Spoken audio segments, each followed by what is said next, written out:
اب سنیے کیا ہوتی تھی یہ مزمل. عربوں کے ہاں قافلے چلتے تھے، اونٹوں کے اوپر سواری ہوتی تھی. اونٹ کا ایک کجاوا ہوتا ہے، کجاوے میں دائیں بائیں 2 سواریاں بیٹھتی ہیں. اب یہ جو میر کارواں ہوتا تھا ان میں سے بعض ایسے تھے کہ جو بڑے ایکسپرٹ تھے، ان کی بڑی شہرت تھی. کیا بات تھی اس میں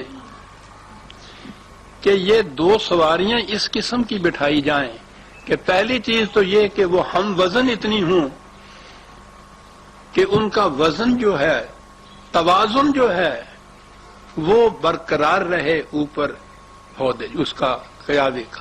تو ٹھیک بات ہے، وہ ایک طرف جو ایک بڑا سا پہلوان بٹھا دیں، دوسری طرف ایک منحی سا وہ بٹھا دیں، تو آپ سوچئے نا کہ اس اونٹ کا کیا اشر ہوگا، ان سواریوں کی کیا کیفیت ہوگی، چل ہی نہیں سکیں گے. تو پہلی چیز تو یہ ہوتی تھی، لیکن یہ تو تھی فزیکل طبی. اور آخری چیز یہ کہ یہ مہینوں کا سفر ہوتا تھا، یہ 2 ہی ایک اونٹ پہ بیٹھے ہوئے ہوتے تھے، انہوں نے آپس میں باتیں کرنی ہوتی تھی. تو دوسری چیز وہ یہ دیکھتا تھا کہ مزاج میں، ذوق میں، چستگی میں ہم آہنگی ہونی چاہیے 2 سواریوں کے اندر.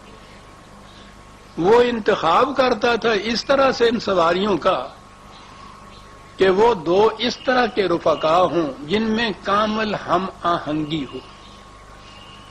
یہ جو 2 آپس میں بیٹھے ہوتے تھے ان کو ایک دوسرے کا ضمیل کہتے تھے. یہ جو اس طرح سے سواریوں کو تیاریاں کر کے بٹھاتا تھا اسے مزمل کہتے تھے.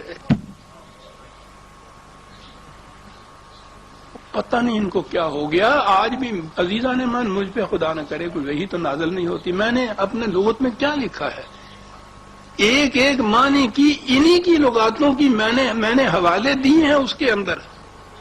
وہ آج بھی ان کو ضمیل کہتے ہیں رفیقوں کو. اس قسم کے رفیق جو کامل ہم آہنگ ہوں ایک دوسرے کے ساتھ، یک رنگ ہوں ایک دوسرے کے ساتھ، ان کو آج بھی ضمیل کہتے ہیں. وہ اس قسم کے کارواں کی تیاریاں کرنے والا وہ آج بھی بڑی شدت سے جو اس کے اندر ہو، یہ مزمل جو ہے شدت سے ہے، اس کو یہی کہتے ہیں.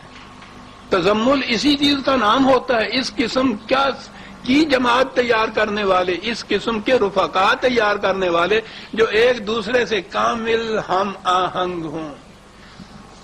پہلی چیز اس انقلاب آفرینی کی مہم کے لیے اس قسم کی جماعت تیار کرنی تھی، اور اس کی ابتدا کی نبی اکرم صلی اللہ علیہ وسلم نے. کون کس کے ساتھ کھڑا ہوگا؟ میرے عسکریت کے ماہر بھائی جو ہیں یہاں بھی بیٹھے ہیں اور میرے سامنے بھی بیٹھے ہیں، وہ اس کی اہمیت پہچانتے ہوں گے کہ میدان جنگ کے اندر ایک دوسرے کے ساتھ کھڑا ہونا والا جو ہے وہ کس قسم کے ہونے چاہیے اور کیا بات ہے اس کے اندر. اور ایک کمانڈر کی یہ کتنی بڑی خوبی ہے کہ وہ اس قسم کی رفقا تیار کرے. اس قسم کی جماعت جو تھی ان میں سے ہر فرد ایک دوسرے کا ضمیل کہلاتا تھا. یہ عمل تزمیل کہلاتا تھا. ایسا کرنا، اس کرنے والے کو مزمل کہتے تھے. اور یہ جو چیز تھی ابتدا ہوئی اس قسم کی جماعت سازی کی، تو اس کے لیے یہ قرآن نے، خدا نے حضور کو پکارا آپ کی اس خصوصیت کی بنا پہ، یا ایھا المزمل، او جماعت تیار کرنے والے.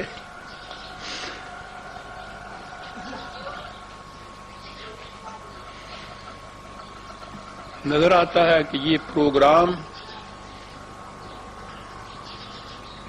بڑا مشقت طلب تھا، بڑا ہمت طلب تھا، بڑا جرأت آزما تھا، حوصلہ شکن جسے کہتے ہیں کہ استخواں شکن، کمر شکن، کمر توڑ دینے والا. کیا پروگرام تھا؟ 2 ہی آیتوں کے بعد انا سنلقی علیک قولا ثقیلا. وہ پروگرام تمہارے ذمہ لگایا جا رہا ہے جس سے تمہاری کمر ٹوٹ جائے گی. اللہ،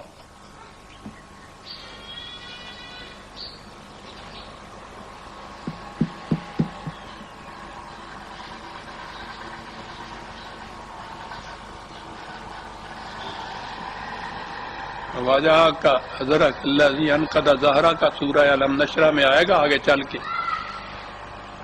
کہ دیکھا جب یہ کامیابیاں ہو گئی تھیں، فتح ہو گئی، مارکیٹ سر ہو گیا، تو اس وقت کہا تھا کہ دیکھا خدا نے کس طرح اس بوجھ کو اٹھا دیا تمہارے اوپر سے جس نے تمہاری کمر توڑ رکھی تھی۔ یہ تھا پروگرام نبی اکرم صلی اللہ علیہ وسلم کے ساتھ۔